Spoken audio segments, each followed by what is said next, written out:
Olá, seja muito bem-vindo, seja muito bem-vinda. Eu sou a Gabi Teco, esse é o Entre Linhas SA de um jeito que você nunca viu.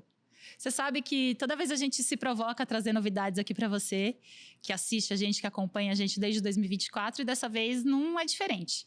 A gente já começou aí a soltar 2 episódios por semana, então essa é uma novidade que você já está se acostumando, mas hoje eu tô aqui num clima diferente. Olha só, eu tenho uma plateia linda aqui para nos acompanhar. O que a gente está fazendo aqui hoje, eu só vou contar depois da vinheta.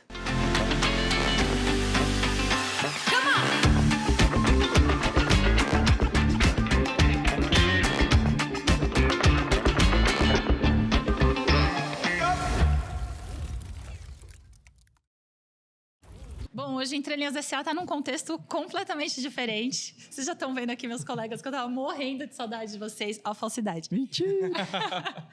Como é que vocês chegam hoje, Pedro Próquino? Eu chego maravilhosamente bem, tô feliz que eu tô descansado, saúde mental em dia. Oh, Tranquilão. Tranquilão? Tranquilão. E você, amigo? Eu chego empolgado, a gente tá... Faz tempo que nós não nos vemos no Entre Linhas. Então, de uma certa maneira, para mim, isso marca o retorno da 3ª temporada, de uma certa maneira, com parceiros, nesse formato diferente. E só uma anedota rápida, num espaço que, para mim, pessoalmente, é muito especial, que é o The School of Life. E onde, quando eu comecei minha formação como líder há 10 anos, aqui nessa sala, nesse ambiente, eu fiz muitas coisas legais de formação que me ajudaram a ser quem eu sou hoje. Então, estou muito honrado em estar neste ambiente. Que romântico. Ele entregou a personalidade dele de sempre, né? Nosso cachorro. Nosso labrador humano. Ok. Bom, ele já contou um pouquinho. Me conta o resto. O que a gente está fazendo hoje aqui? A gente está aqui hoje mediando a primeira edição do Alchemy of Talk, uma experiência de diálogo desenvolvida pela Talkme, os grandes amigos Ron e Fábio, que tem o objetivo de fomentar conversas relevantes, apoiando a evolução dos mercados em um contexto cada vez mais digital. Boa, então essa é a nossa outra grande novidade. O Entre Linhas SA ao vivo, dentro de evento, distribuído por canais digitais, com a participação do público e um espaço para sua marca. É muita coisa. Eu tô nervoso. Eu também. Ai, gente, estou até com calor. Olha, quem oferece o episódio de hoje é a Talkme, a agência que conecta marca a conversas que geram valor. A gente quer agradecer imensamente a parceria e a confiança no nosso trabalho. A gente está muito feliz. E dito tudo isso, a gente não falou o principal, que normalmente a gente começa com o quê? A pergunta que nos guia hoje, Gabi. Qual é a pergunta que nos guia hoje? Eu? Ixi, deixei meu colega aqui em maus lençóis. Eu vou falar, deixa comigo. Saúde mental pode ser considerada uma estratégia de crescimento? A gente já vem falando, né, desse tema, mas hoje a gente quer esse viés. A gente quer falar sobre como isso tem impacto real nas empresas, mais do que falar de problema, porque a gente sabe que o problema já está sendo bem explorado por, enfim, diversas mídias e pessoas. A gente quer falar hoje sobre solução e sobre o impacto na estratégia dos negócios. E para nos ajudar a debater esse assunto, a gente tem mais novidades aqui. Que é a primeira vez que a gente conta com 2 convidados na mesa, gente. A gente normalmente traz um, já estava difícil mediar assim. Mas agora a gente tem 2, né? Dá certo. Posso chamar aqui? Vai lá. Então a gente está, como o André falou, gravando na The School of Life, uma organização líder global que se dedica integralmente a desenvolver a inteligência emocional, que tem tudo a ver com o nosso tema. Então, quero trazer a Jaque Deboton, co-founder, creative director na The School of Life Brasil e também colunista da Você RH. Seja muito bem-vinda, Jaque. Muito obrigada, é um prazer estar aqui com vocês. A gente está muito feliz, tá? Você viu que a gente está assim numa energia que vai ser difícil. Contagiante. E vai ser difícil arrancar a gente daqui hoje.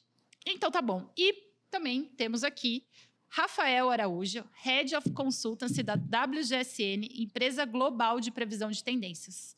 Seja muito bem-vindo, Rafael. Eu que agradeço. Muito prazer, pessoal. Muito feliz de estar aqui com vocês. Olha só, eu já tô levando bronca da equipe técnica, eu já tô aqui, ó, arrasando nas coisas erradas que eu tô fazendo, mas vamos lá. Estamos aprendendo tudo novo. Estamos aprendendo tudo novo. A gente vai ter também a participação da plateia. Eu mostrei a plateia para vocês. A gente deixou um microfone e já combinei com eles que se não for por vontade, vai ser por dó, que eles vão fazer uma pergunta.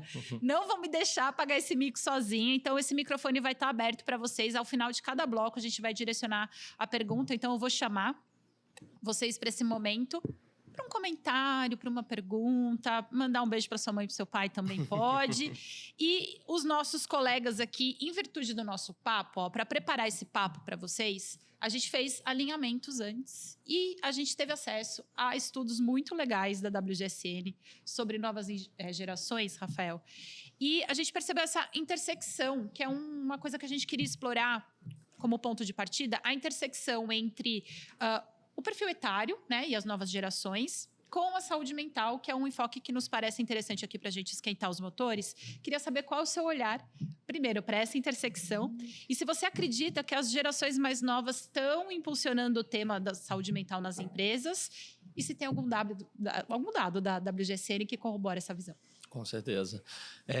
Bom, acho que esse é um tema que, para a gente, é muito interessante, né? Quando a gente fala sobre WGSN, a gente está falando de uma consultoria que ela é global, atua em mais de 80 países e a gente tem, às vezes, a possibilidade de ter alguns assuntos que são transversais a todos os mercados que a gente atua. E saúde mental acaba sendo um deles, porque é uma questão, como a gente estava falando no início, que é global, né? Não é particularidade de um mercado ou de outro, né? Só que aqui, quando a gente fala de Brasil, tem, obviamente, a particularidade da gente estar vivendo um momento de inversão de pirâmide etária, onde a gente está falando sobre lares que convivem, às vezes, 3 gerações dentro de um mesmo ambiente, de um mesmo lar. A gente, dentro do ambiente de trabalho, a gente começa a observar até 5 gerações convivendo. E aí eu acho que tem, obviamente, uma influência, mas não só do mais jovem para o mais velho, mas é o outro lado também, né? O que eu quero dizer com isso? O que a gente tem observado? Com esse contexto que a gente fala muito sobre policrise, né? Que é crise ambiental, crise econômica, crise financeira, cite mais 3 aí, crise de relacionamentos, qualquer coisa assim.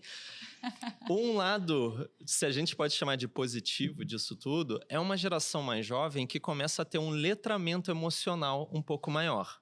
Então, se antes a gente falava sobre burnout como uma coisa só, a gente hoje começa já a localizar um pouco mais do tipo, existe obviamente uma questão de burnout que acontece por uma questão de imprevisibilidade, outra por excesso de cobrança, outra que é sobre realmente umas relações de trabalho que não são tão benéficas e respeitosas.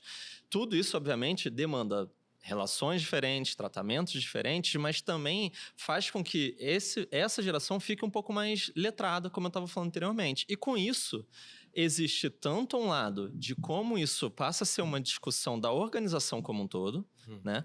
Como também surgem novas demandas que acabam se tornando demandas da organização. Você perguntou sobre dados, né? A gente observa, globalmente falando, que 42% dos funcionários entendem que a flexibilidade do trabalho é mais importante do que o valor que eles recebem de salário.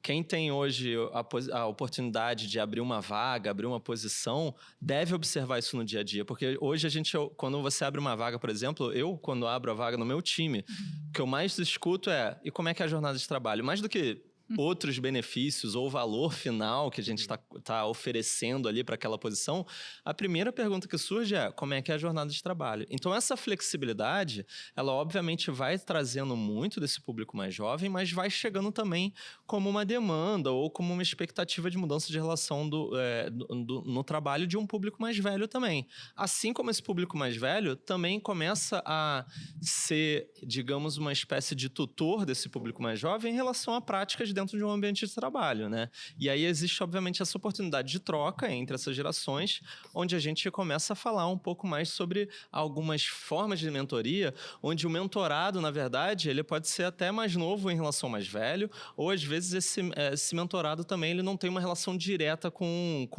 de estar na mesma equipe ou dentro de um mesmo fluxo organizacional, né? Então, isso faz com que essa relação seja um pouco menos sobre top-down, das lideranças do CEO, e muito sobre como a própria organização vai trazendo um pouco do conhecimento do seu corpo de trabalhadores como uma forma de também municiar todo mundo dentro desse momento e usar a favor, né? Posso fazer um comentário que eu achei muito legal, Rafa, que você falou sobre letramento. E quando a gente olha para 5 gerações dentro do mercado de trabalho, acho que é a primeira vez na história que a gente está tendo tantas gerações convivendo junto, para mim, torna-se importante essa parte do letramento, porque ela precisa acontecer para todo mundo. Sim, né? com As certeza. gerações que estão há mais tempo no mercado de trabalho têm um letramento sobre o mundo corporativo e como funciona essa dinâmica corporativa muito bem estruturado. Isso está claro, as gerações mais novas estão aprendendo sobre isso, mas você trouxe essa questão das gerações mais novas entenderem, conseguirem diferenciar o que era só burnout para o porquê que isso está acontecendo. Sim. E isso torna-se um letramento também para gerações que estão há mais tempo no mercado de trabalho,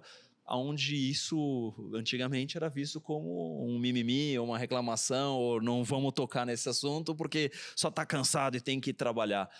E acho que se apropriar e todo mundo abrir o coração e falar, putz, estou aqui para aprender e preciso aprender, e a gente precisa falar sobre isso, é fundamental, certo? Total, com certeza. Eu acho que a gente vai migrando de uma lógica onde a gente depois pode falar um pouco mais sobre as novas métricas de sucesso, mas a resiliência ela não é mais a única métrica de sucesso mais. Não é só sobre o quanto você aguenta um ambiente de pressão e volta ao seu estado normal muito rápido, né? Porque na física, a resiliência é isso, né? Resiliência é sobre você voltar ao seu estado normal o mais rápido possível.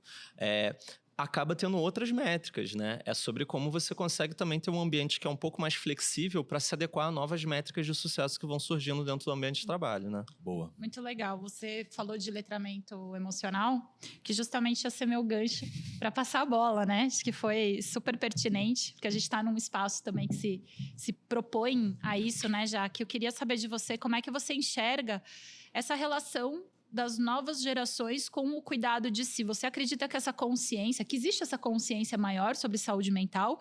Se sim, se ela está se traduzindo em prática real ou ainda está mais no discurso do que na prática mesmo? Então, eu vou começar falando um pouco sobre a palavra que toda discussão muito interessante vai para a educação. A gente vai, anda, e você para no lugar que se você foi ou não educado. A The School of Life foi criada em 2008, em Londres, por um filósofo que é conhecido, o Alain de Botton, ele é conhecido por ser o filósofo que pegou as grandes ideias da filosofia e resolveu trazer elas para o indivíduo. Porque a gente não foi ensinado sobre compartilhar nossas fragilidades e nossas vulnerabilidades. A gente não foi ensinado a entender que fracasso não quer dizer você não ser bom, que você fracassar em alguma coisa é algo que pode acontecer com qualquer um de nós, e mesmo assim a gente continua com uma vida comum.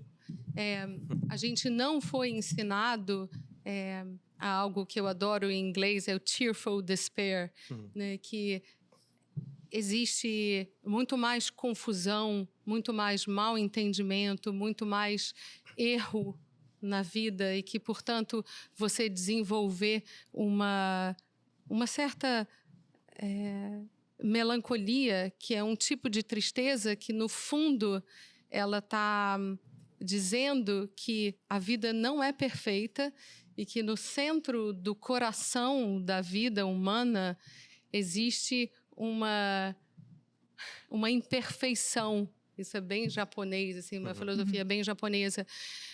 A gente não foi ensinado que a diferença, o contrário de perfeição não é errado, que o comum é muito bom e deveria ser, de alguma forma, valorizado muito mais do que é. A gente foi muito pouco ensinado sobre o tamanho da tolice, o tamanho da fraqueza, o tamanho do medo e da loucura que existe em cada um de nós. Então, que a gente deveria ter muito mais compaixão conosco e muito mais generosidade para com os erros e fracassos dos outros. Então, dado tudo isso, e acho que junto com uma crise, uma policrise, né, a gente chega num ambiente de empresas, onde, particularmente, eu, nos últimos 12 anos, a The School of Life trabalha com pessoas e passou a trabalhar com empresas num movimento muito orgânico, né? Empresas são feitas de pessoas, nada mais é do que pessoas ali tentando trabalhar em grupo, mas sem se conhecer, sem terem sido educadas, com variáveis como a inteligência artificial, como o colapso climático, como você ter que estar com 5 gerações, conviver com 5 gerações ao mesmo tempo. E como você faz isso, a gente acredita que é se conhecendo melhor. Porque a partir do minuto que você se conhece melhor, a inteligência emocional, a tradução de inteligência emocional é quando você consegue identificar a sua emoção, você consegue, portanto, comunicar a sua emoção sem se apavorar tanto e sem se apavorar os outros.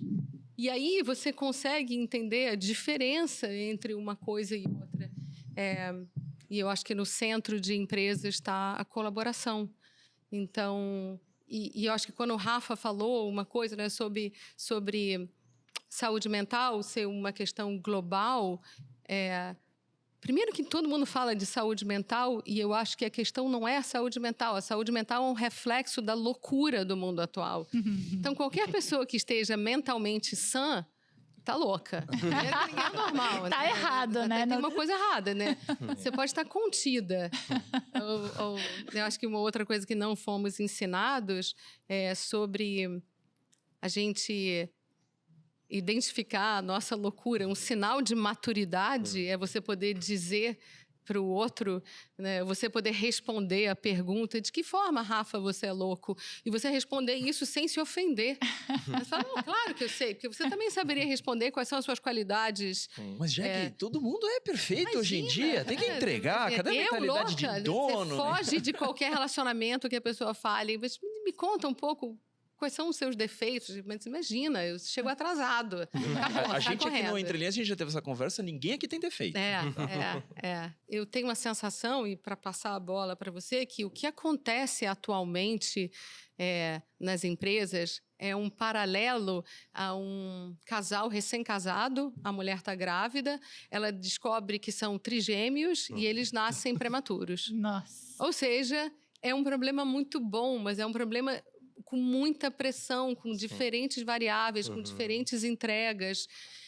E a gente, da School of Life, se especializa em entender o indivíduo, a psicologia, o que faz com que a gente tome determinadas atitudes de determinadas formas. E eu acho que o que o Rafa faz, né, o que a WGSN faz, é olhar isso no coletivo.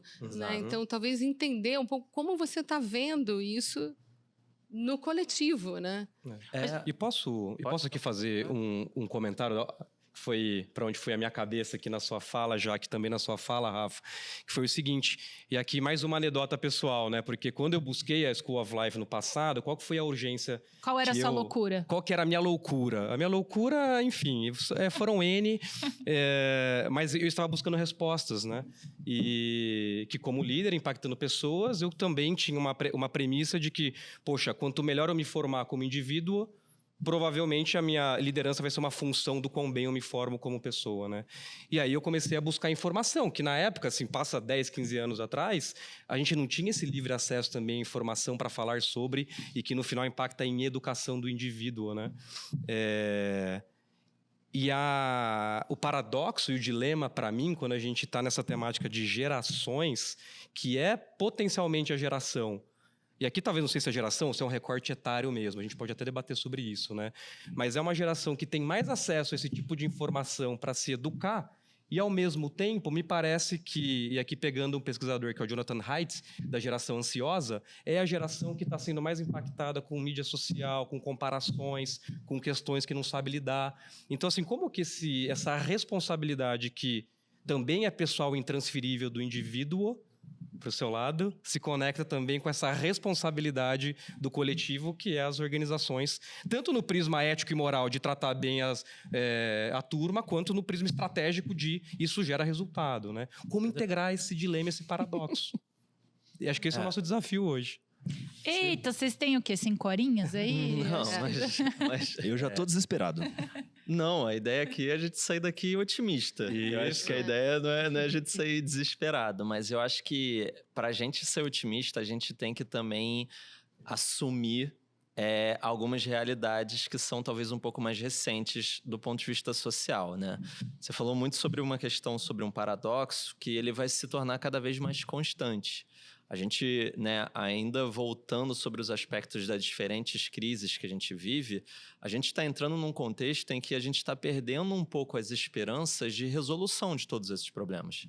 O que isso quer dizer? O mesmo colaborador que ele quer viver um momento offline, se desconectar, ter uma realidade talvez em que a saúde mental dele esteja relacionado a lazeres e coisas totalmente offline, ele também entende que a visibilidade profissional dele às vezes vai passar por algumas plataformas online, por alguns momentos em que ele vai ter que estar conectado.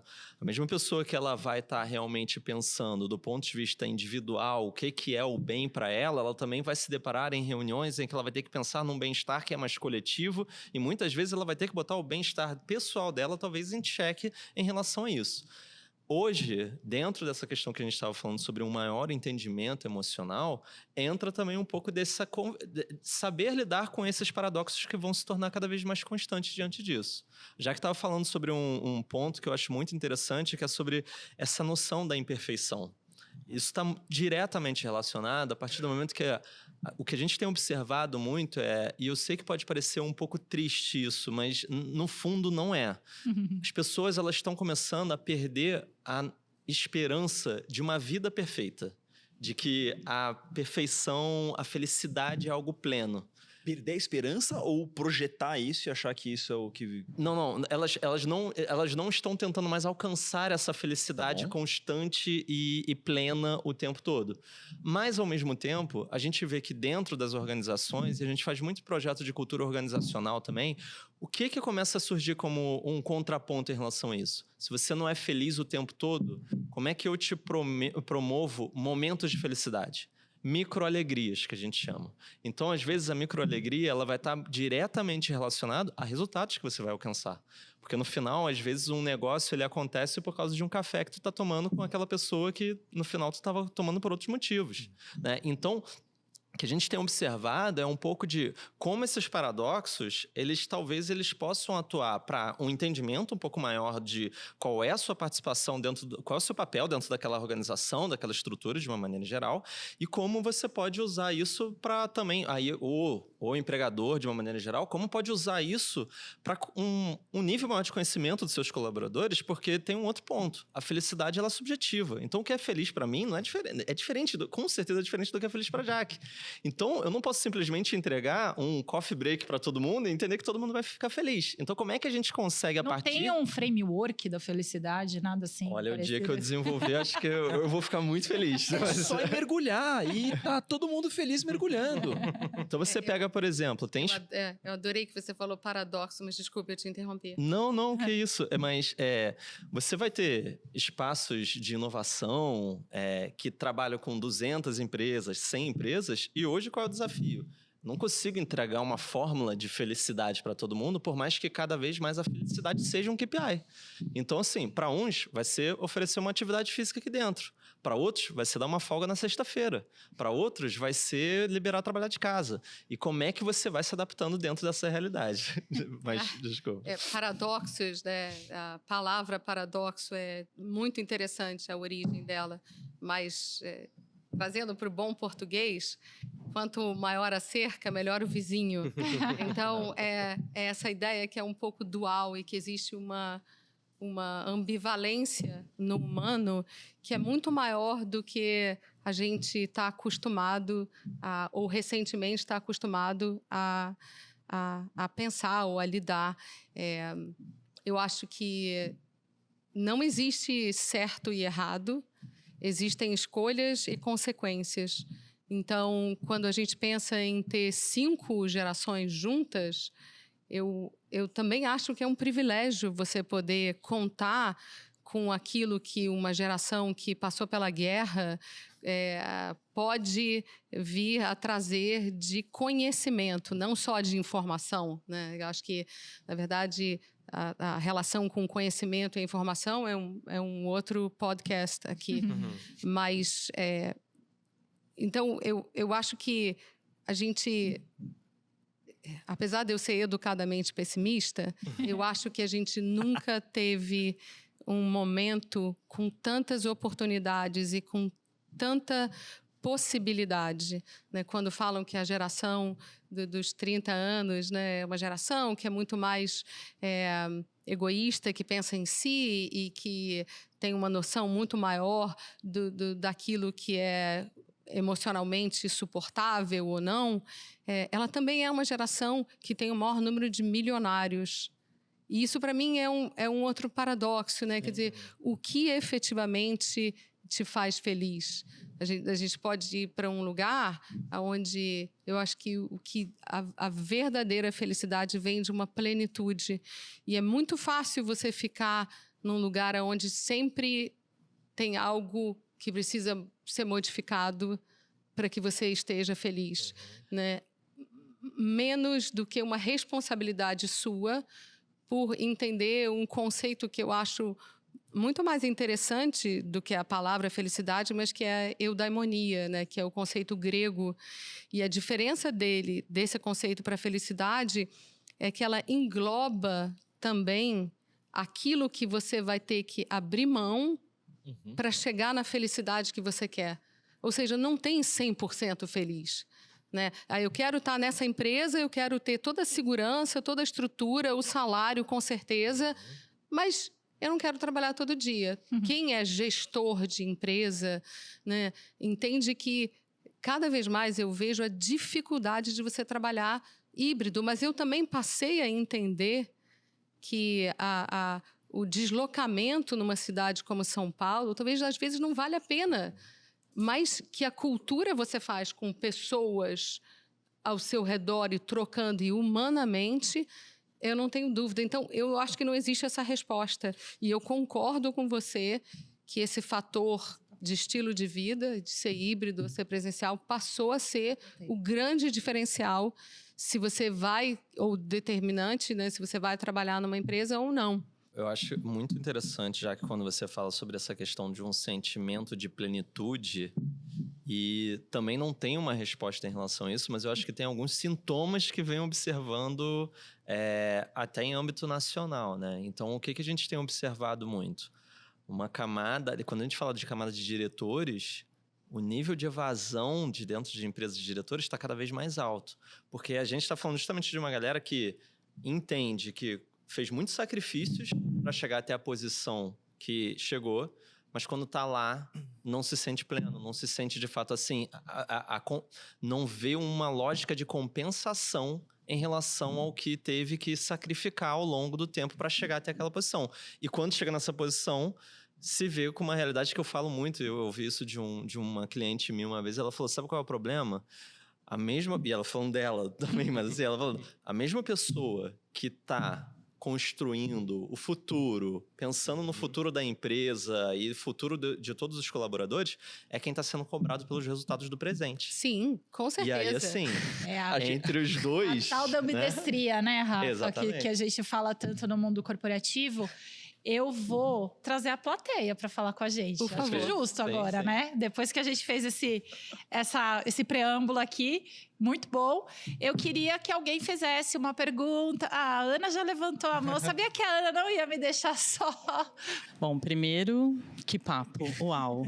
Eu tô feliz por vários motivos, né? Por estar aqui, porque a The School of Life foi onde eu aprendi a dar os meus primeiros passos em escrita. Olha.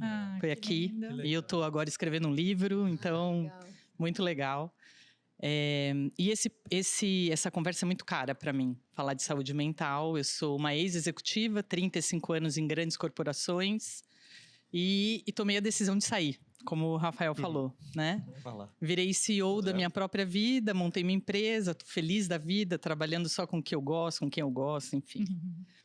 E tive 2 burnouts nesses 35 anos, né? E continuei trabalhando, completamente destroçada e trabalhando. Na época, eu nem sabia que era burnout, né? Mas uma das vezes eu precisei ser medicada, inclusive.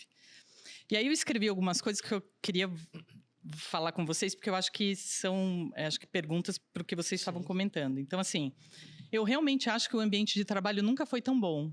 A gente nunca teve tantos benefícios, tanta flexibilidade, tantas possibilidades, né? Assim, comunicação. Eu realmente acho que o ambiente de trabalho, em teoria, deveria estar muito bom pelo ambiente externo, né?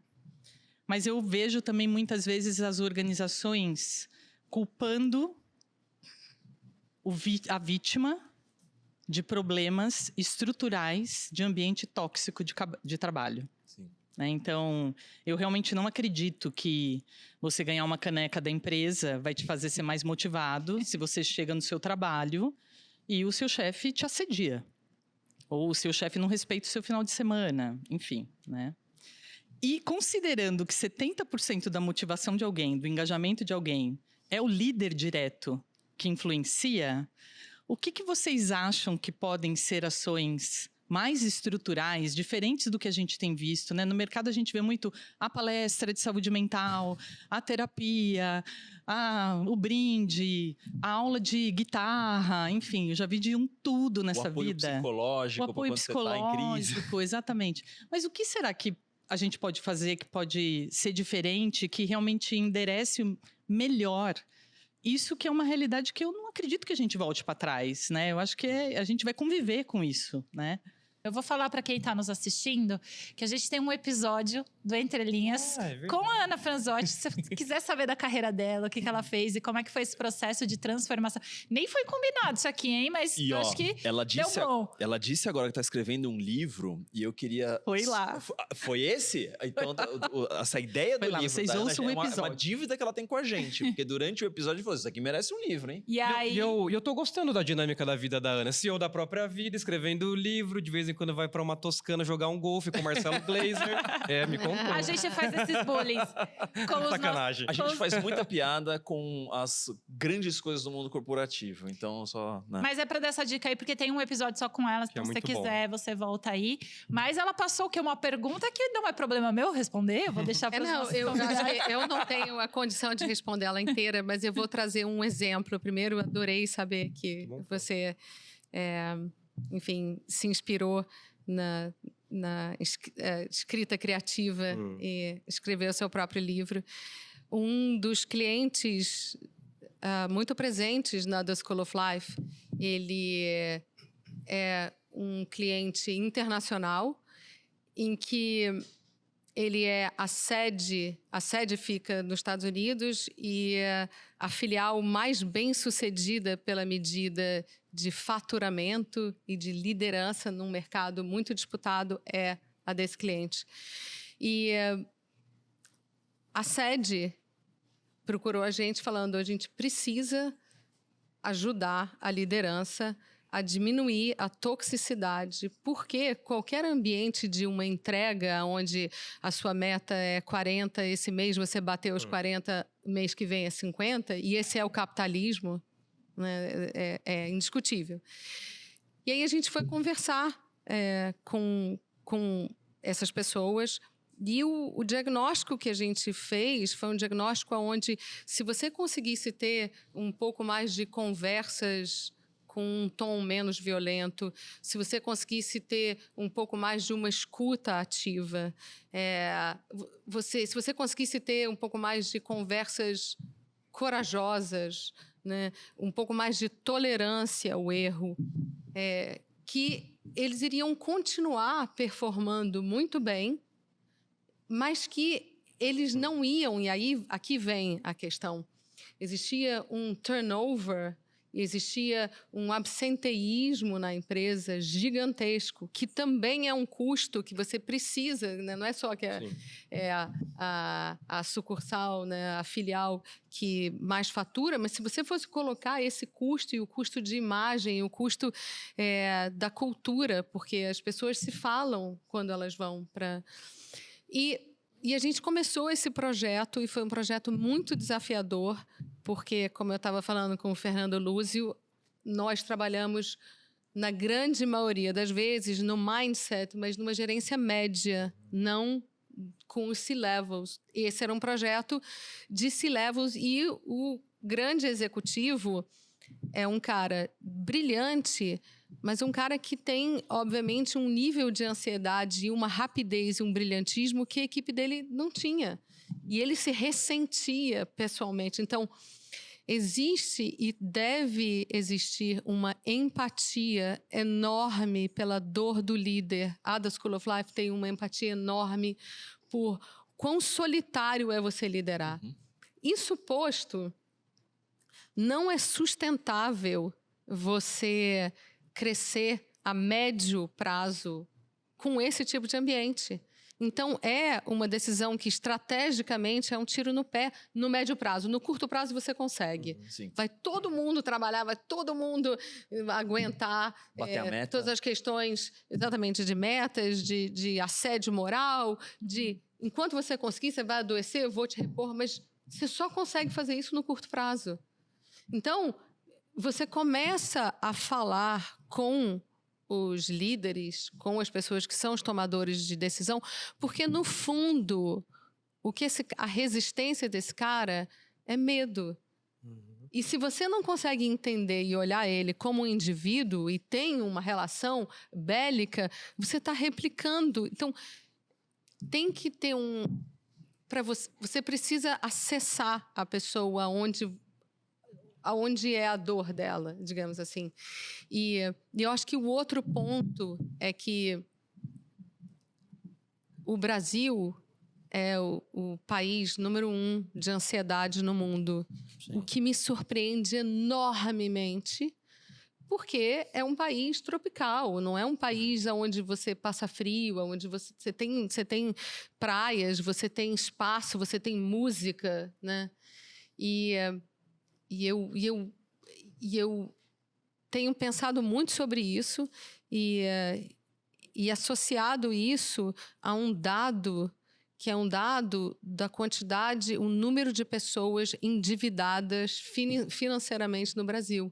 Então, existe um spread, o spread bancário, o segundo maior do mundo é no Brasil. Ninguém com dívida consegue estar bem. Você está com um espeto o tempo todo no seu pé. Isso tudo para dizer para vocês que não existe, pelo menos da nossa parte, uma resposta. Existe uma necessidade. Hoje em dia, existem 450 mil pessoas debaixo do CID de depressão e ansiedade do INSS. Uma conversa que a gente vai ter. A média... Atual. Embaixo... Aí a média do salário do brasileiro, você pega R$3.000 e você imagina um período de 4 meses fora do trabalho. É uma conta bilionária para o governo, que é a nossa conversa da NR1. Por que o governo resolveu dividir essa conta com as empresas? Sim. Porque eu acho que esse processo, desculpa, Gabi, ele é que eu tinha notado aqui um pouco da fala do Rafa também. Minha pergunta é assim, de quem que é essa culpa, né? Porque a gente entra nesse modo de querer encontrar um responsável. Quem é responsável por solucionar essa história? É o indivíduo? É a empresa? Tem que cuidar? Mas pelo nosso papo, isso é uma responsabilidade compartilhada entre todo mundo. Sim, entre eu preciso me conhecer, Sim. a empresa precisa ter consciência, e inclusive as pessoas dentro da empresa em 2 papéis diferentes, que é eu quanto indivíduo na posição que ocupo e eu quanto indivíduo da cadeira que ocupo perante a empresa. E é uma doideira essa ambivalência. Eu queria deixar o Rafa falar sobre... você falou de quem é a culpa, né? Mas acho que fazendo a ponte com a resposta da Jack e a pergunta da Ana é do ponto de vista de estrutura mesmo, né? Das estruturas que existem hoje... O que a gente ainda... Já que você falou que não tem resposta, mas acho que você deu vários bons indicadores aqui, né? Da gente ter mais conversas corajosas, escutativa, trabalhar bem a liderança, que também precisa cuidar de si, responsável por tantas pessoas. Então, acho que tem um trabalho que as empresas precisam fazer. Queria te ouvir também. Que tipo de solução mais estrutural? Boa. Primeiro eu queria agradecer pela pergunta, que eu achei ótima. E também eu concordo muito com a Jaque. Acho que assim, se existisse uma fórmula de bolo pronta, eu acho que a gente não viveria esse desafio. Mas eu acho que a gente consegue observar algumas mudanças e algumas evoluções em alguns aspectos, né? Acho que a gente veio de um contexto em que a maioria das empresas, as métricas de sucesso, elas eram puramente comerciais. E a partir do momento que você tem métricas puramente comerciais, você vai valorizar resultados comerciais independente da forma que eles são alcançados. Sendo bem transparente, esse é o cenário que a gente viveu durante muito tempo. A partir do momento, e aí não quero ser uma coisa poliana, que alguém, uma liderança pensou diferente. A partir do momento que os resultados deixam de vir, aí todo mundo sente, né, que tem que trazer alguma mudança, tem que fazer algo diferente, né? E a gente, até do ponto de vista de projeto de cultura organizacional, a gente começou a fazer alguns projetos onde a gente fala sobre o ROI, mas é o ROE, que é o Return of Entertainment. Que aí é muito sobre o quanto essa felicidade, esse engajamento, ele tem, de fato, impacto na receita, impacto no negócio de uma maneira geral. Então, a gente já fez projetos com marcas em que, por exemplo, a partir do momento, uma loja, uma marca que tem ponto de venda físico, ponto de venda digital. Então, a gente está falando aqui, né, um pouco das culpas ou das questões, dos atritos que acontecem. Pensa, né, uma loja em que, assim, tem funcionários que ganham níveis de salários diferentes, mas muitos deles levam 2 horas para chegar ao trabalho, saem tarde, de uma maneira geral. Então, assim, cara, a gente está vendo que isso está tendo impacto no atendimento. Então, a gente conseguiu construir ali algumas dinâmicas de felicidade ao longo do dia dessas pessoas que a gente hoje está conseguindo observar que o turnover está diminuindo, as pessoas estão ficando mais tempo na empresa. A gente está vendo taxa de retorno de clientes voltando maior, aumentando também, a partir do momento que a gente conseguiu entender que a felicidade era uma métrica, entendeu? E era uma métrica que tinha uma relação direta com o resultado comercial. E aí, com isso, o que a gente está vendo em outras empresas, não necessariamente que trabalham com a gente? Departamentos de felicidade. Não é nem o RH, são departamentos de felicidade, que é justamente sobre, cara, o que a gente faz para manter a galera num nível de autoestima, de felicidade, de potência de agir, né? Trazendo um pouco da filosofia também sobre essa potência de agir, de poder ir além do que a gente gostaria, mas não só no sentido de cobrança, mas no momento também no sentido de se sentir estimulado, onde vai justamente tentando trazer um pouco dessas outras formas de agir para conseguir alcançar, obviamente, uma relação diferente, onde você consiga balancear um pouco, né? É sobre resultado? Mas também não é o resultado a qualquer custo, porque isso é, como a Jaque estava falando, um resultado a curto prazo. No longo prazo, isso não se mantém, né? Você não sustenta. E eu acho que um outro aspecto, rapidamente dividindo, é que, historicamente, o trabalho ele tem mudado de uma forma assim, muito rápida.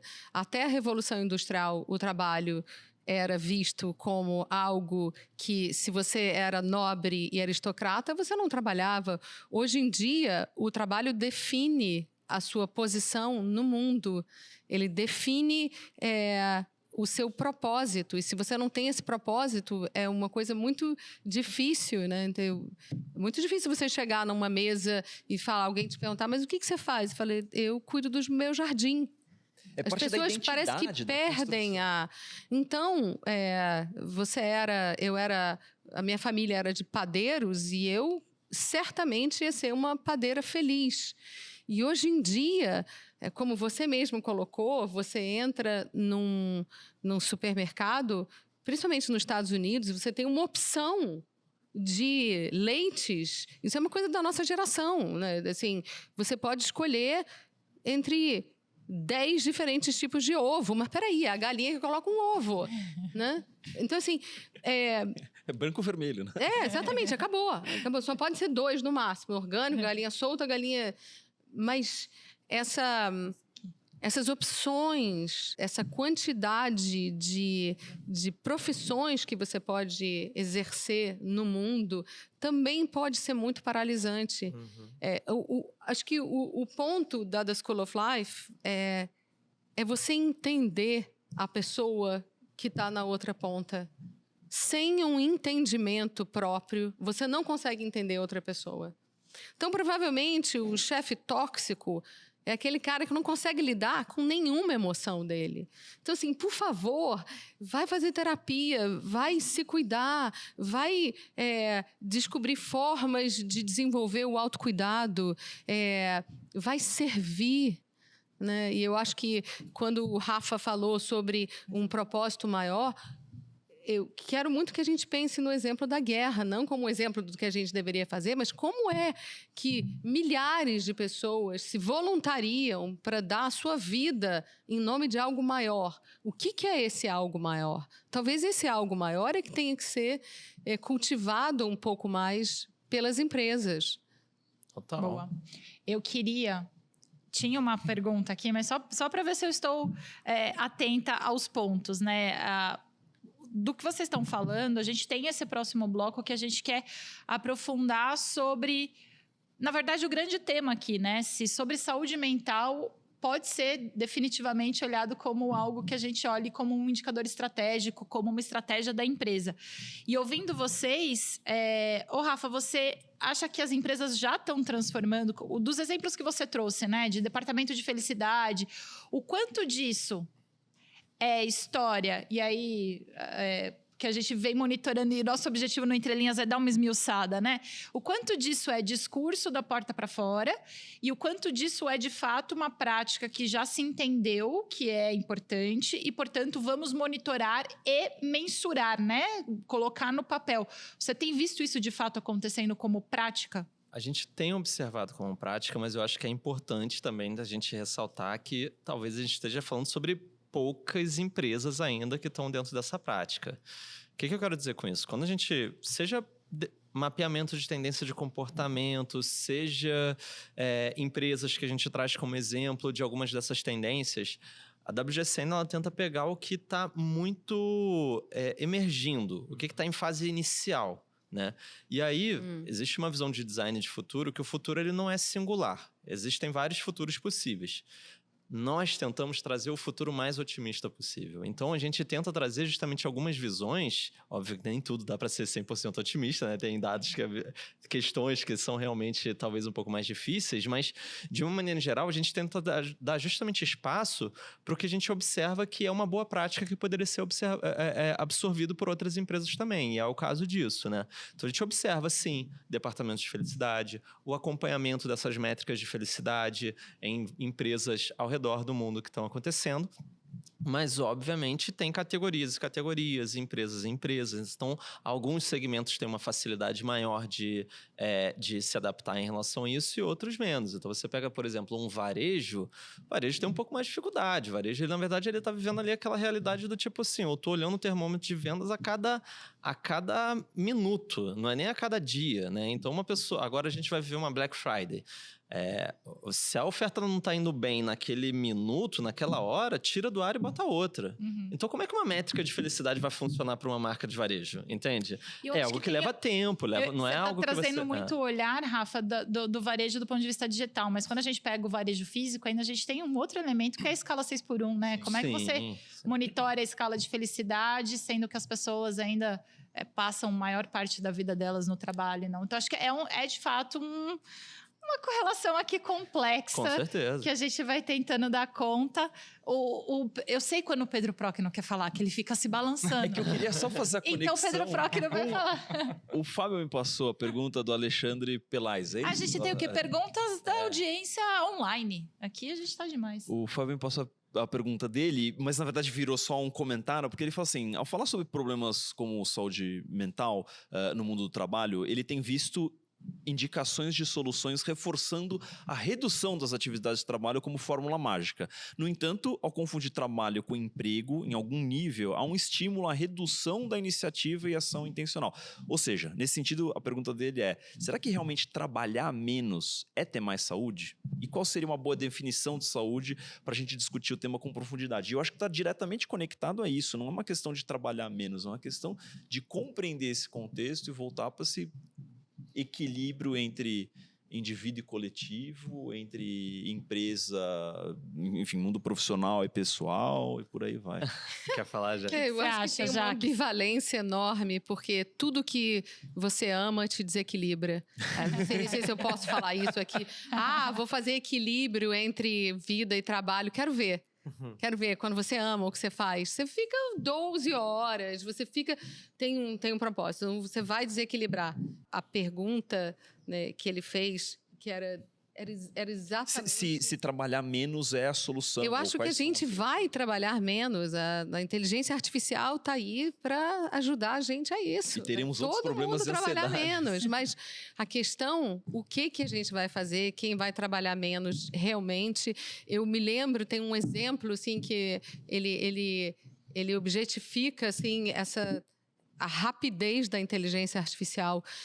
Em 2023, portanto, há 2 anos atrás, eu me lembro de falar com a minha cunhada, que trabalha numa área de tecnologia, e ela dizer que ela não conseguia contratar nenhum programador, porque os programadores tinham resolvido que eles não iam voltar ao trabalho, e como tinha muita escassez para a área de tecnologia para o programador, os caras faziam isso de qualquer lugar. Veio a inteligência artificial e comeu os programadores. Hoje em dia, você programa qualquer coisa na inteligência artificial assim. E é isso que eu acho que está acontecendo. Então, eu acho que a essência é, se a gente ficar sem trabalhar, quando na história a gente ficou sem trabalhar? A maior parte da história humana é sem trabalhar. Então, o que é que está por detrás das coisas? Eu acho que deveria ser a forma da gente abrir para tentar entender de uma forma histórica. E o Rafa falou sobre resiliência, talvez porque eu tenho convivido com filósofos e a minha vida ficou menos... Não é menos... Eu tenho uma esperança porque eu sou brasileira. Todo brasileiro tem esperança, mas eu acho, na minha essência, que mesmo que as coisas piorem muito, o ser humano tem uma capacidade de suportar muito maior do que a gente imagina, e os maiores medos que a gente tem estão na nossa cabeça. Eles não são reais. Quer dizer, o Marco Aurélio, o Sêneca, eles falavam, você precisa pegar uma vez por ano o seu maior medo. O maior medo é ficar sem grana e com milhões de dívidas, então você vai fazer isso, e sem ter onde morar. Então você vai passar 2 dias morando no chão da cozinha da casa de alguém, e você vai ver que você vai sobreviver. Então, preciso é aumentar óbvio muito que minhas terapias, eu necessito de terapia. é um exemplo que ele é um extremo, mas eu acho que nesse momento, onde todas as variáveis são diversas, a gente deveria voltar para o humano. Só para a gente arredondar esse bloco da estratégia, já que você falou do olhar humano e já falou que equilíbrio é uma coisa meio... É fake news, gente. É fake news. Não, na verdade a gente precisa, mas a verdade... O que eu quis dizer é sobre a ambivalência humana. Sim. A gente não é binário. A gente não é... A polarização é um fruto do elemento binário na nossa vida. Ou você gosta, ou você é de esquerda, ou você é de direita. Uhum. Existe um gradiente, né, entre você ser uma pessoa muito chata e você ser legal, e você ser uma pessoa que fracassou, mas ao mesmo tempo ser uma pessoa boa. É ambivalente. Sobre essa ambivalência que eu queria te passar a palavra, se você entende que é possível a gente trazer dentro das organizações esse olhar estratégico com a profundidade emocional que o tema exige. Como é que a gente trabalha esse equilíbrio dentro das organizações? Eu acho que às vezes você consegue, às vezes você não consegue.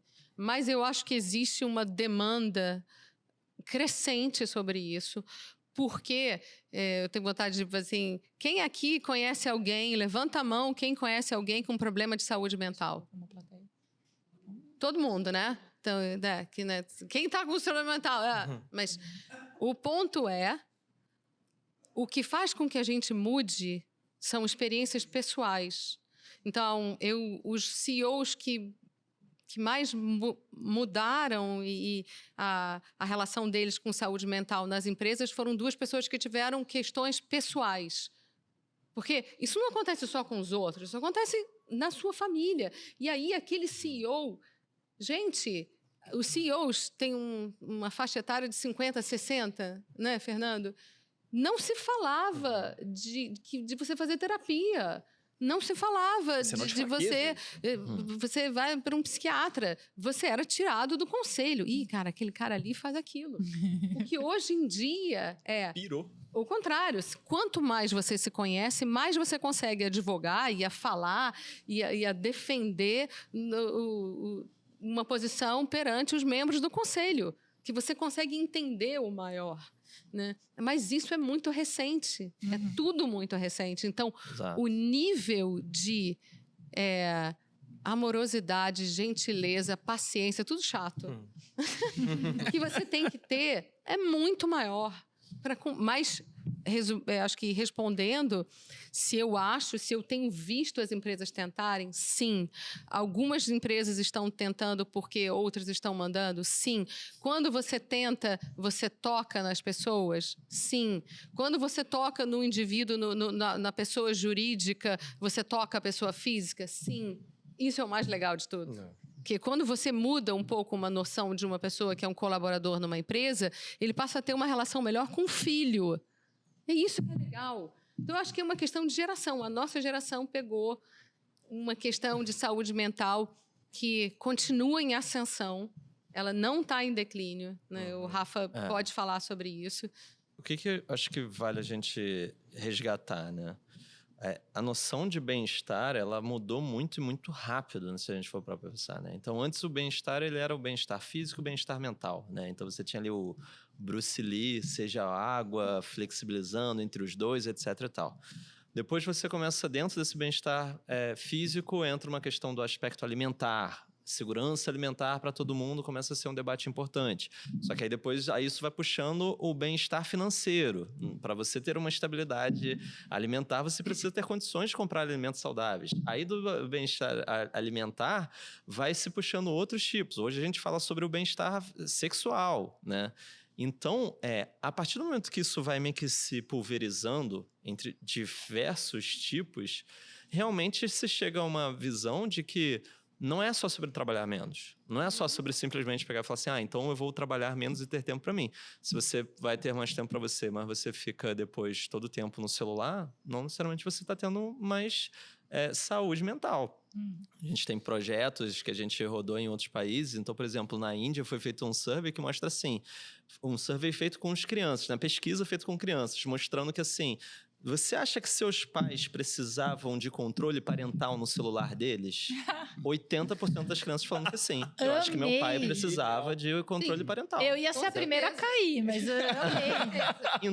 Então, assim, não é algo que é exclusivo do trabalho. Obviamente, passa pela relação com o trabalho em si, mas não é exclusivo em relação a isso. E aí passa muito sobre esse autoconhecimento, tanto como pessoa jurídica quanto pessoa física, né? De uma maneira geral, é como você acaba tentando, obviamente, equilibrar, por mais que não seja sempre possível, né? Como a Jack estava falando. Só que, além disso, é também sobre como é que você consegue trazer aspectos que vão para dentro da sua rotina, que são, obviamente, dentro de um cenário em que seja também acessível, entendendo que isso aqui não é só uma questão empregador e empregado. É também uma política pública, né? É sobre outros aspectos, entendendo que o elo mais fraco disso tudo é o trabalhador, obviamente. Que precisa ser em conjunto. Exatamente, tem que ser em conjunto. E vamos combinar, né? Se você passa 12 horas numa empresa, o ambiente que aquela empresa proporciona é sim responsabilidade Com certeza. da empresa, se aquele é um ambiente tóxico ou não. E falando sobre toxicidade, né, eu fico até com vergonha de falar isso na frente do Rafa, mas a gente faz uma pequena pesquisa com a Robert Half há 4 anos não, tá sobre... Estou aqui com Nada, a maior referência mundial disso, em que a gente mede a temperatura de 800 empresas em relação à felicidade e em relação à saúde mental. Então, a gente vê uma liderança principalmente, a gente divide entre líderes e liderados, mas a gente vê uma liderança cada vez mais com questões de saúde mental.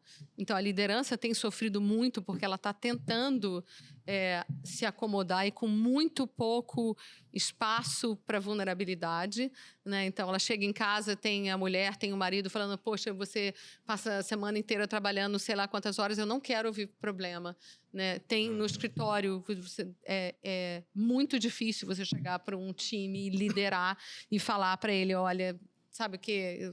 Tudo que eu estou falando não tenho noção, eu estou um pouco ansioso, eu estou um pouco desconectado, talvez eu não queira mais ficar nessa posição. Você não tem muito para quem falar.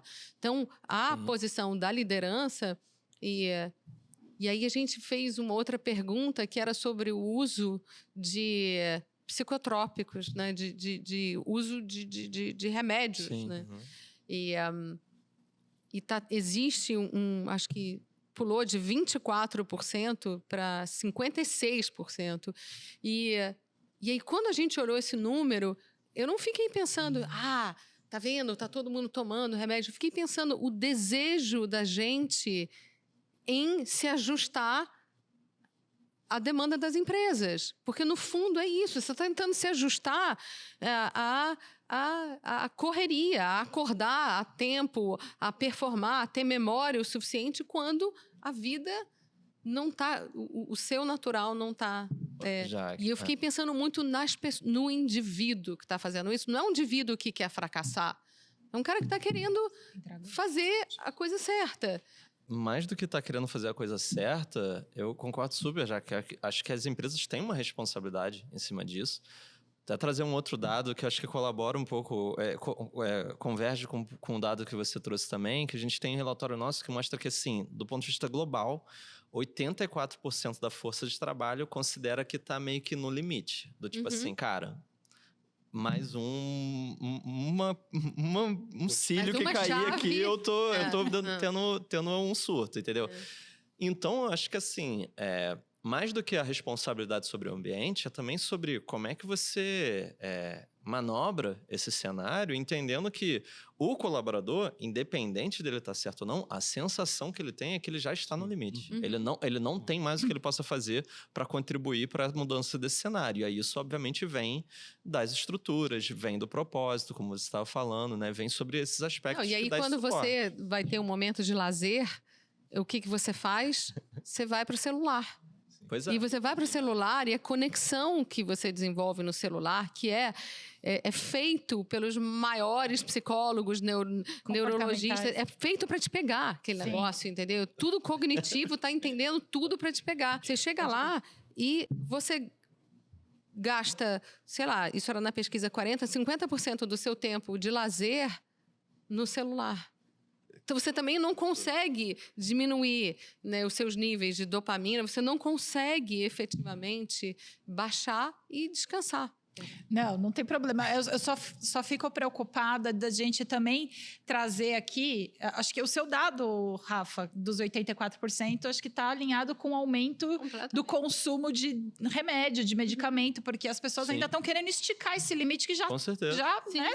Mas eu vou fazer o seguinte: eu vou deixar meu amigo fazer uma pergunta e depois eu vou pro bloco final, porque eu tô aqui estouradíssima. Eu aqui já estourei todos os limites de tempo. A gente não colabora também. É que vocês entraram em dois temas que eu sou muito curioso e estudioso, se eu puder colocar dessa maneira, que é o tema de liderança e de inteligência artificial, onde eu faço meu doutorado. E eu tenho achado interessante porque tem uma frase do Amos Tversky, foi um cientista que foi o parceiro do Daniel Kahneman, prêmio Nobel, e uma vez perguntaram para ele o seguinte: mas o que você acha da inteligência artificial? Ele falou: olha, meus amigos estudam inteligência artificial. Eu estudo a estupidez humana, ou a estupidez natural, né? Então, quando vem esse dado de que as crianças falaram que, 80% falaram que meus pais também deveriam ter controle parental, tem uma peça em todo esse desenvolvimento tecnológico que se manteve estável e se manterá, se manterá estável na linha do tempo, chamada Homo sapiens. Que somos nós seres humanos.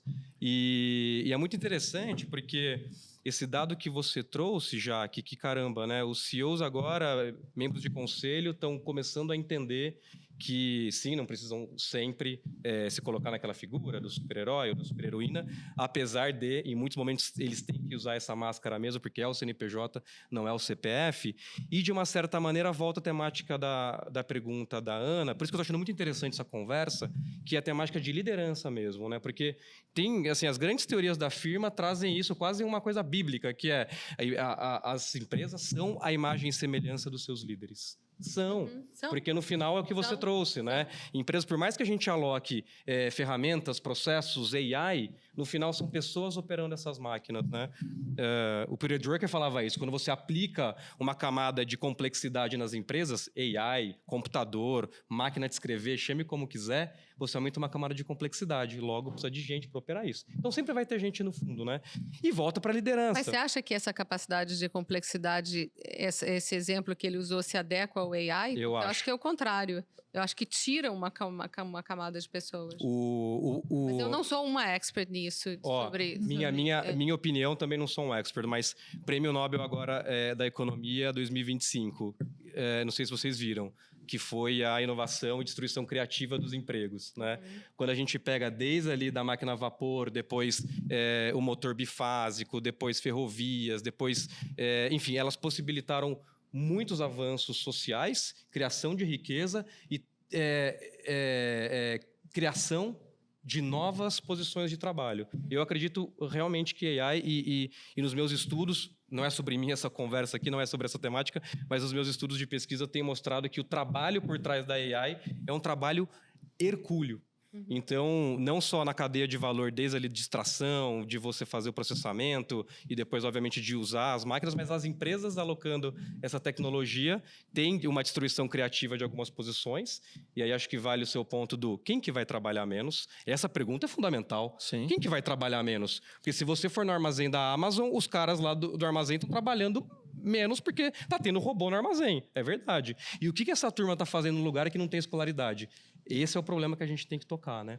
Mas esse é um outro assunto. Mas o meu ponto é, volta para a liderança. Então, o que as empresas, de fato, estão fazendo para capacitar esses líderes a ter habilidade para lidar com toda essa complexidade, né? Porque, no passado, o líder tem que bater meta. Hoje, ele também, ou ela, tem que ser responsável por essa questão emocional dos seus grupos e como capacitar. Quem que vai liderar o departamento de felicidade de uma empresa? É alguém capacitada, que se formou numa universidade bacana, uma mestre, doutora, ou alguém que se formou numa escola ou, enfim, num lugar de treinamento que não tem mestres e pessoas capacitadas, né? Que estão cada vez mais ganhando voga. Então, isso me preocupa brutalmente. O que vocês estão vendo? Assim, as pessoas estão se formando, estão se capacitando e isso vira um ferramental do líder ou está mais no discurso? Eu não diria que está mais no discurso, mas eu acho que essa capacitação está sendo um pouco na tentativa e erro, um pouco no empírico, de uma maneira geral.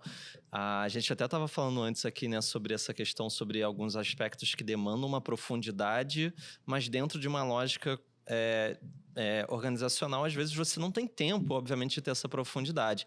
Isso tem tentado se resolver com recorrência. Essa recorrência, muitas vezes, ela acaba também sendo confundida pelas próprias lideranças como uma terceirização da responsabilidade. Ó, tô dividindo aqui com vocês tudo que está acontecendo com a empresa, lidem com isso, a gente se vê mês que vem no próximo Town Hall da empresa, onde a gente vai falar sobre tudo isso de novo.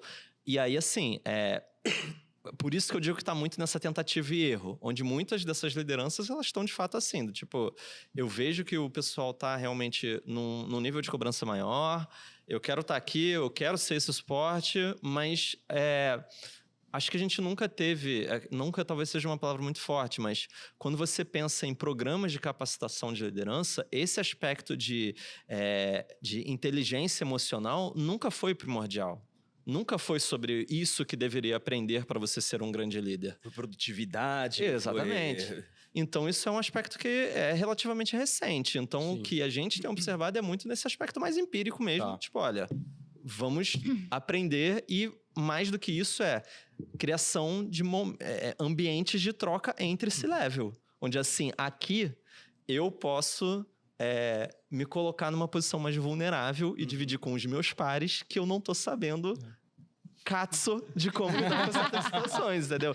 E aí a gente vê cada vez mais criando-se grupos e momentos de troca entre C-level para eles trocarem referências, porque no final não acho que tá tendo muito esse lado acadêmico como um suporte, e acho que poderia ser, né? Não, mas só para conectar, é um comentário que a Gabi já puxou minha orelha de 30 segundos, porque acho que tem a ver com o seu tema, Jaque, que eu achei fantástico. O Rafa, tem um framework e um estudo que às vezes eu uso em consultoria, que é um framework das 4 inteligências, que ele traz o seguinte: quando a gente automatiza as inteligências mais basais, no sentido de serem menos sofisticadas, a gente aumenta o nível de importância da inteligência subsequente. Quais são essas 4 inteligências? Mecânica, analítica, emocional e empática.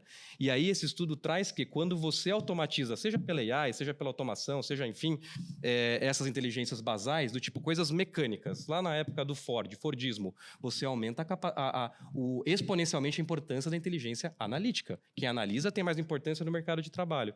Quando você automatiza a camada analítica, que é muito o que a AI faz, você traz uma exponencialidade para a inteligência emocional e empática.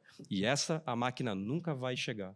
Então eu acho que traz a importância do trabalho que vocês fazem aqui. Eu vou pegar um gancho, né? Eu acho que a gente nunca teve tanta necessidade de pensar. A filosofia é talvez a disciplina que mais ajuda a gente a pensar.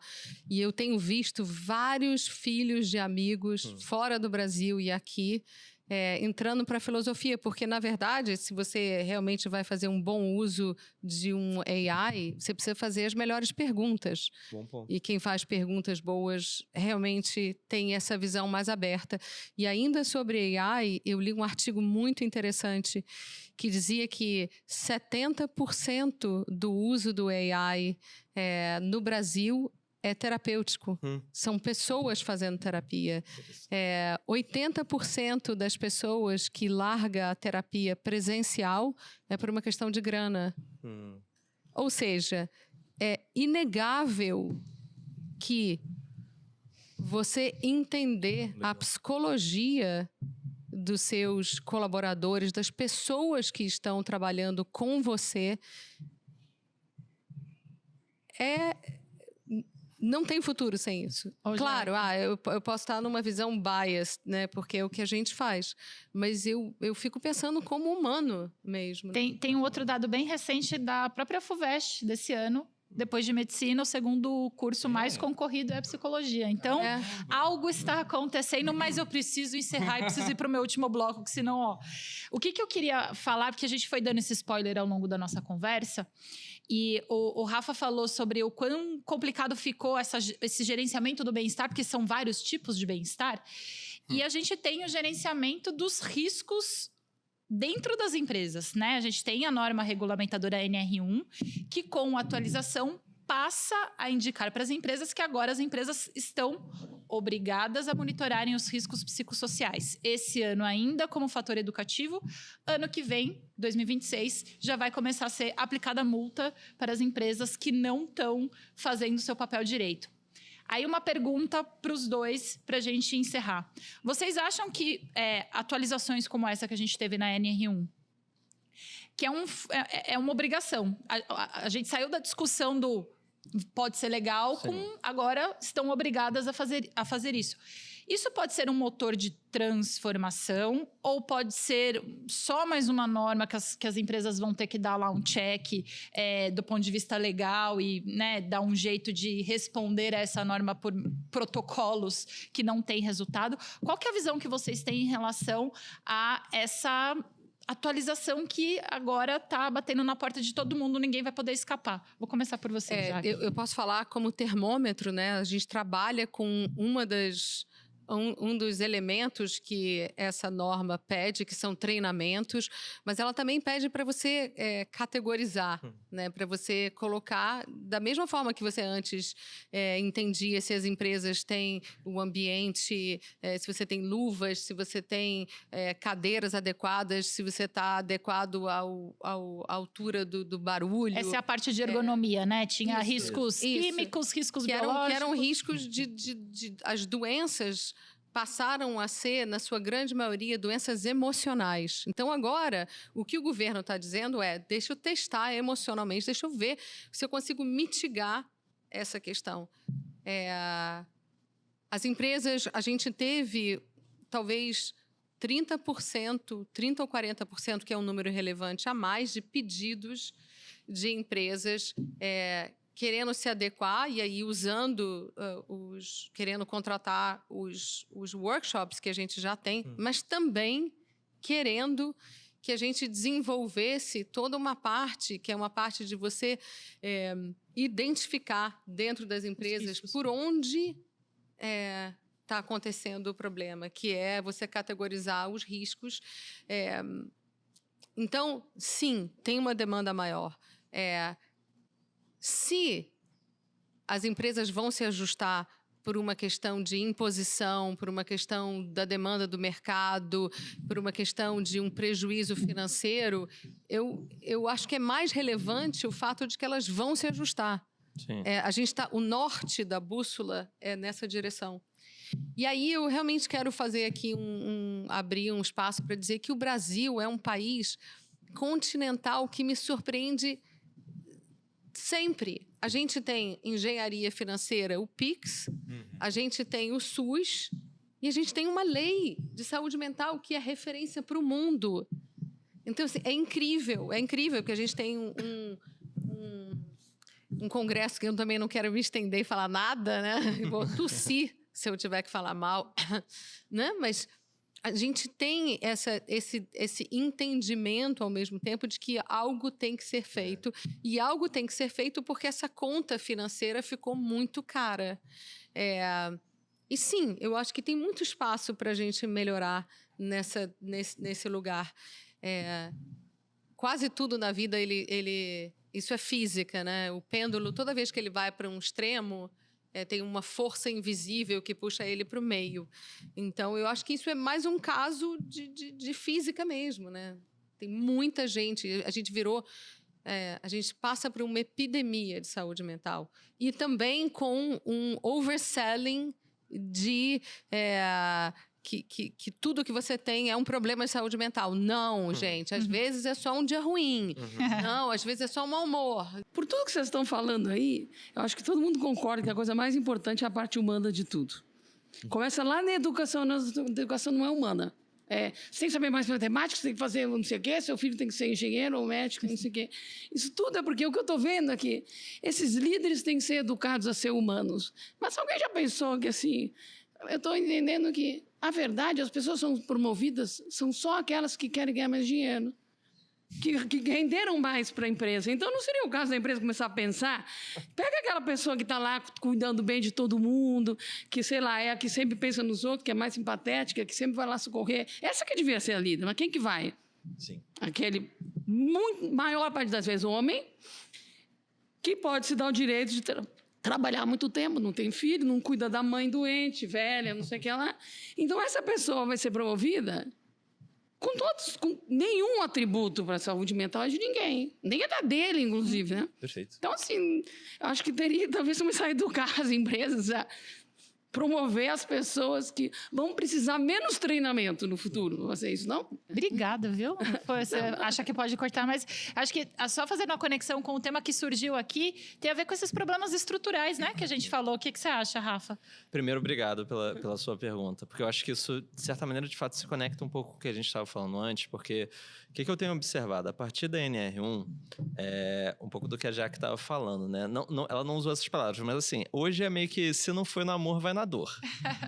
O que eu quero dizer com isso? Existem empresas que já vinham adotando práticas, empresas nacionais, grandes grupos nacionais que já vinham adotando práticas em relação a isso. E aí, a partir do momento em que isso se torna uma lei, algo que as empresas têm que se adequar, o que a gente tem observado que é o primeiro passo que essas empresas têm feito é primeiro montar um diagnóstico. Tipo assim, cara, projetos onde a gente fala assim, aonde eu tenho gargalos em relação a isso? Como eu estava falando, anteriormente da lei, já existiam empresas que às vezes eram adeptas a outros selos, como um Sistema B, por exemplo, em que já tinham ali talvez uma preocupação um pouco maior em relação a isso, e que hoje elas se observam no tipo, opa, acho que eu estou aqui como marca empregadora, principalmente, eu estou um pouco à frente de outros, até competidores meus. E aí agora os outros estão do tipo, eu preciso acelerar. Só que ao montar esse diagnóstico, entra um pouco do que você está falando. Começa a se observar que essa questão de saúde mental, ela é um pouco mais granular. Então, a gente tem que considerar, quando a gente está falando sobre gênero, quando a gente está falando sobre cor de pele da pessoa, qual é exatamente a realidade que essa pessoa enfrenta quando a gente fala sobre uma ascensão profissional. Tem um dado que eu acho muito emblemático, que é assim, quando surge uma vaga, isso é um dado do LinkedIn, não é nosso, mas surge uma vaga...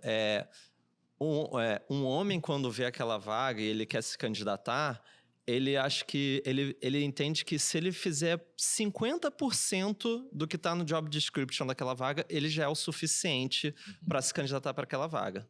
Uma mulher, ela só se candidata quando ela acha que ela faz 100% de fit com aquela vaga. Então, a gente vive uma realidade em que isso é um indício de cobrança, onde esse nível de cobrança é diferente em relação a gênero, é diferente quando a gente fala, por exemplo, também sobre uma questão familiar, quando a gente está falando sobre alguém que faz uma jornada dupla, que às vezes, na verdade, faz uma jornada tripla, que trabalha com outro emprego além desse, de uma maneira geral, e isso tudo vai fazendo com que, pelo menos, a gente tenha uma oportunidade de montar, de fato, um diagnóstico em que todo mundo consiga entender um pouco mais sobre quais são os gargalos. Mas sim, eu vejo de uma maneira otimista. Eu acho que é a oportunidade da gente, de repente, endereçar de uma maneira um pouco mais específica muito dessas dores que o colaborador acaba sentindo, mas mais do que interessar no sentido de simplesmente sanar, mas trazer isso, de fato, como um diferencial comercial para dentro das empresas, fazer com que gere novos negócios ou aumente a rentabilidade e fazer com que a gente tenha, obviamente, um mercado que consiga se tornar mais competitivo também nesse aspecto, onde as marcas empregadoras comecem a também pensar que precisam se adaptar em relação a isso. Perfeito. Não. Acabou. Não tem. Eu falo com você então no café. 12 perguntas para fazer, 5 angústias para resolver. A gente falou que ia falar 1 hora, já estamos a 1h30 aqui. Então, eu realmente... o tempo passou muito rápido, mas acho que a conversa foi boa, né? Fiz bem de deixar eles falarem, fiz bem, né? Porque senão depois... Obrigada, gente. Obrigada, viu, Jaque, pela sua participação. Rafa, brilhou. Muito Aos meus obrigado, amigos gente. aqui do Entre Linhas, estou muito feliz de estar aqui com vocês hoje. Quero agradecer a nossa plateia. A gente teve pergunta de plateia, a gente teve pergunta da plateia online. A gente está aqui, assim, felicíssimo com essa interação com vocês. E só lembrar que a gente o Entre Linhas SA tá nas redes sociais, Entre Linhas _SA. Procura a gente. Tem Company Page, tem LinkedIn Company Page. Instagram. Isso entrega a idade. É TikTok. A gente tá lá e tá na corda toda aí querendo dialogar com você. Se você tiver sugestão de próximas pautas e assuntos que a gente pode trabalhar, mande pra gente. É isso? Boa. Encerramos. Muito obrigado, pessoal. Posso pedir palmas?